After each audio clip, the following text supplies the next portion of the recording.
Let this circle represent $1 million. This is what $10 million would look like. This is what $100 million would look like. And this is what $1 billion would look like.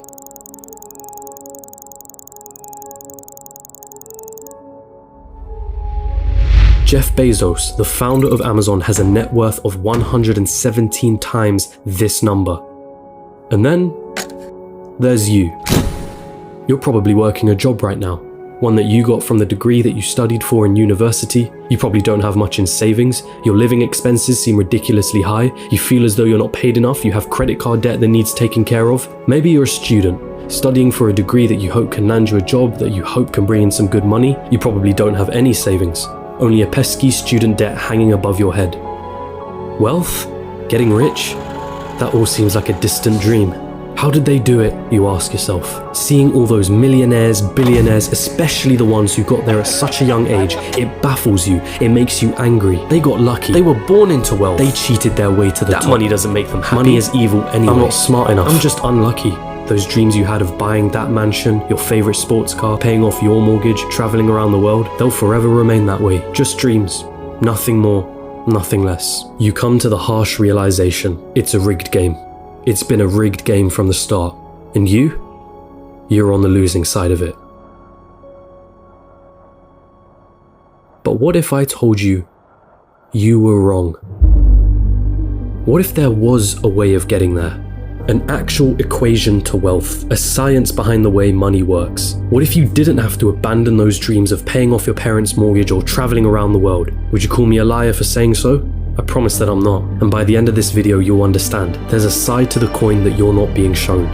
But I warn you, the road is tough. It's filled with struggle. It's filled with ups and downs. It will mean swallowing some difficult truths that the school system and society haven't told you yet. And let me be clear, there are many of you who will not make it to the end of this road. But for those of you that do, at the end of this road lies wealth beyond what you thought you could attain. At the end of that road lies the freedom of never having to worry about money again.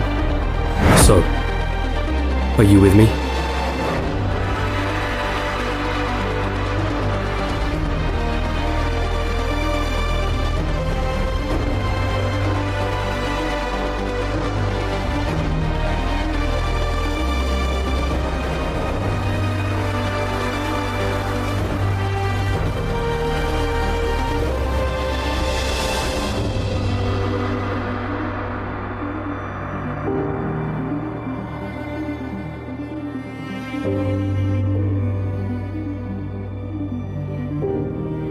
Still with me? Then let's not waste any more time. What do you really think about money? Is it something you work for? Is it earned or is it inherited? Is it the root cause of all evil? Are you desperate to have more of it? Have you been chasing it most of your life? Truth is, most of what you think about money has been influenced by your upbringing and environment. If you were born into a family that didn't have much money growing up, then you're more inclined to believe that you too will not grow up to have much money. Or perhaps you went on the complete opposite end and decided to make as much money as you can so that you will never be in that position again. The fact that your school didn't teach you much about this subject doesn't help things. And because of this, most of you are going to have false beliefs about money that aren't going to help you on this journey. Now stick with me here, because we're going to have to change the way you've been seeing money your whole life. Hollywood has always had a habit of depicting the wealthy and rich as evil, backstabbing, entitled, or corrupt individuals. If you won't get me a squirrel, I'll get one myself. Question is, have you bought into that stereotype? A recent report released by WealthX showed that of the world's ultra-wealthy, those that had a net worth of 30 million or more, 68% of them were self-made. And it seems like every other study backs up this conclusion. Warren Buffett? Self-made billionaire. Howard Schultz? Born in poverty. Oprah Winfrey? Born in poverty. Jeff Bezos? Self-made billionaire. Elon Musk? Self-made billionaire. Sarah Blakely? Self-made billionaire. What is it that these people know that you don't? Truth is, your equation is all wrong. Here's the two-dimensional equation that you've been taught. Money equals salary earned from a job. Past a certain point, the prospect of getting a job becomes the sole purpose of your education. So what's wrong with that, you ask? I'm going to assume that if you're watching this, you want to make money, a lot of it, and in as short amount of time as possible. If that is your goal, then this equation for generating money will never get you there. We all have one precious resource, the most important resource of all, and once it's gone, there's no way of getting it back. That resource is time. In a standard job, the amount of money you earn is dependent on the amount of time you put into that job. If you earned $20 an hour and worked 40 hours a week, it would take you nearly 24 years to reach a total of $1 million. But that is without subtracting any taxes or any expenses that you will incur over 24 years. And let's not forget that inflation would make your $1 million less valuable. The reality is that on a salary of $20 an hour, you can only really be a millionaire at an old age by living frugally. And most of that precious resource known as time has slipped through your fingers. You traded all that time for money, and it wasn't even a substantial amount either. So again, you ask yourself, how is it then that there are self-made millionaires and billionaires at such young ages? What makes them so different? And the truth is, they have a better equation than you. They have a way of understanding money that you haven't quite grasped yet.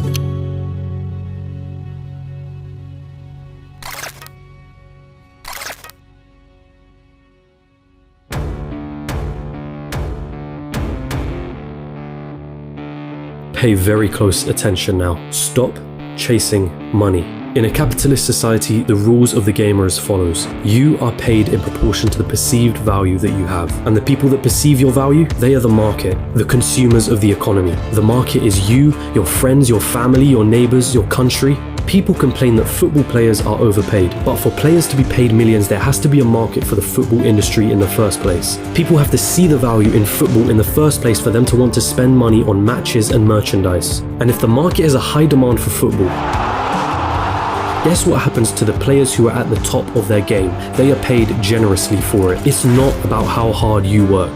The cleaner that's sweating and tiring himself out every day is paid far less than the accountant sitting behind a desk. Why? Because the market perceives the value of what the cleaner does to be far less than the accountant. As harsh as it may sound, the cleaner can be replaced by anybody. It isn't difficult to learn how to do his job, and therefore the market will not pay him more than the accountant, the guy who spent years studying numbers, the guy who has saved his clients thousands on their taxes. But even so, we just discussed how getting a job isn't the right equation to amassing a great amount of wealth in a shorter period of time. So then how can we increase our perceived value? What is it about people like Elon Musk or Jeff Bezos that makes their perceived value so high? The first step to this equation of wealth is quite simple. If you want money, solve problems. If you take a second to digest this statement, you'll realize that just about all money runs from this basic premise. If it solves a problem, money will be thrown at it. If it's $1 million problem, then the solution will make you millions. If it's $1 billion problem, then the solution will make you billions. Think about all the problems that a site like Amazon solves. The hassle of going to a store, the hassle of having to wait weeks for a delivery, cheaper prices, and so on. Not to mention all the other companies that Amazon owns and the problems that those